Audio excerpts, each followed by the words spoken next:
మద్యం మత్తులో వేసుకున్న పందెం ఒకరి ప్రాణాలు తీసింది. ఈ ఘటన ఎన్టీఆర్ జిల్లా నందిగామలో జరిగింది.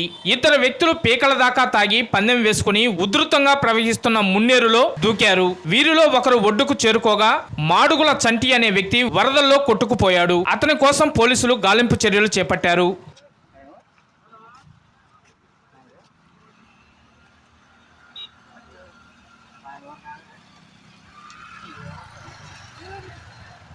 अरे रोशे अरे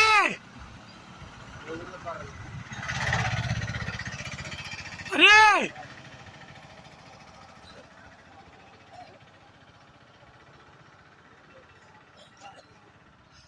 अरे వాళ్ళు పోతున్నారు.